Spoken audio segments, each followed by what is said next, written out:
നമ്മളെല്ലാവരും കാത്തിരുന്ന വർഷങ്ങൾക്ക് ശേഷം എന്ന സിനിമ ഏപ്രിൽ 11-ന്, അതായത് ഇന്നലെ പുറത്തിറങ്ങി. പ്രണവ് മോഹൻലാൽ, ധ്യാൻ ശ്രീനിവാസൻ, നിവിൻ പോളി എന്നിവരെ കേന്ദ്ര കഥാപാത്രങ്ങളാക്കി വിനീത് ശ്രീനിവാസന്റെ സംവിധാനത്തിൽ പുറത്തിറങ്ങിയ സിനിമയാണ് വർഷങ്ങൾക്ക് ശേഷം. ഹിറ്റുകൾ തരുന്ന ഒരു സംവിധായകനെന്ന് വിനീത് ശ്രീനിവാസൻ വീണ്ടും തെളിയിച്ചിരിക്കുകയാണ്. 70-80 കാലഘട്ടത്തിൽ സിനിമ എന്ന വലിയ സ്വപ്നത്തിലേക്ക് എത്തിപ്പെടാൻ വേണ്ടി മദ്രാസിലെ കോടമ്പക്കത്തേക്ക് ട്രെയിൻ കയറിയ രണ്ട് ചെറുപ്പക്കാരുടെ കഥ പറയുന്ന സിനിമയാണ് വർഷങ്ങൾക്ക് ശേഷം. അതോടൊപ്പം തന്നെ 70-80 കാലഘട്ടങ്ങളിലും ഇന്നത്തെ കാലഘട്ടത്തിലുമുള്ള സിനിമകൾ തമ്മിലുള്ള മാറ്റങ്ങളും കമ്പാരിസണും എല്ലാം ഈ സിനിമയിൽ കാണിച്ചു പോകുന്നുണ്ട്. വിനീത് ശ്രീനിവാസന്റെ സംവിധാനത്തിൽ പുറത്തിറങ്ങുന്ന 6ാമത്തെ സിനിമയാണ് വർഷങ്ങൾക്ക് ശേഷം. സംവിധായകൻ എന്ന നിലയിൽ മാത്രമല്ല, അഭിനേതാവായും പാട്ടുകാരനായും പ്രൊഡ്യൂസറായും കഴിവ് തെളിയിച്ച ഒരാളാണ് വിനീത് ശ്രീനിവാസൻ. ഈ cinema Vineeth Sreenivasan cinematic universe ആണെന്ന് പറയേണ്ടി വരും.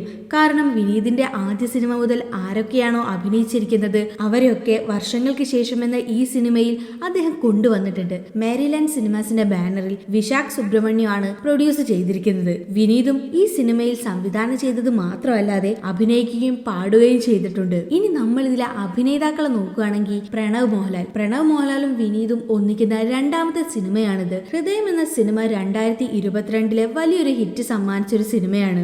മുരളി വിശ്വംഭർ എന്ന ക്യാരക്ടറാണ് പ്രണവ് ഈ സിനിമയിൽ ചെയ്തിരിക്കുന്നത്. അടുത്തത് നമ്മുടെ ഇന്റർവ്യൂ സ്റ്റാർ ധ്യാൻ ശ്രീനിവാസൻ. വേണു എന്ന ക്യാരക്ടറാണ് ധ്യാൻ ഇതിൽ ചെയ്തിരിക്കുന്നത്. ധ്യാന്റെ ട്രാൻസ്ഫോർമേഷൻ അടിപൊളിയായിരുന്നു. ധ്യാന് ഇങ്ങനെയും അഭിനയിക്കാൻ കഴിയുമെന്നത് ധ്യാൻ തെളിയിച്ചിരിക്കുകയാണ്. അതുപോലെ തന്നെ ധ്യാന്റെ ഒരു തിരിച്ചു വരവ് കൂടിയാണ് ഈ സിനിമയെന്ന് നമുക്ക് പറയാം. ഈ സിനിമയിലെ നായികയായിട്ട് എത്തുന്നത് കല്യാണി പ്രിയദർശനാണ്. നിവിൻ പോളിയുടെ അഭിനയം ഈ സിനിമയെ വേറൊരു ലെവലിലേക്ക് എത്തിച്ചിട്ടുണ്ട്. അമൃത് രാമനാഥാണ് ഈ സിനിമയുടെ മ്യൂസിക് ചെയ്തത്. പ്രണവ് മോഹൻലാൽ, ധ്യാൻ ശ്രീനിവാസൻ, നിവിൻ പോളിയോടൊപ്പം തന്നെ അജു വർഗീസ്, ബേസിൽ ജോസഫ്, നീരജ് മാധവ്, ഷാൻ റഹ്മാൻ, ദീപക്, ഭഗത് മാനുവൽ, അശ്വന്ത് ലാൽ, നീത പിള്ളൈ, കലിഷ് തുടങ്ങിയവരും ഈ സിനിമയുടെ ഭാഗമായിട്ടുണ്ട്. സിനിമ കാണാത്തവർ തീർച്ചയായും തിയേറ്ററിൽ തന്നെ പോയി സിനിമ കാണണം.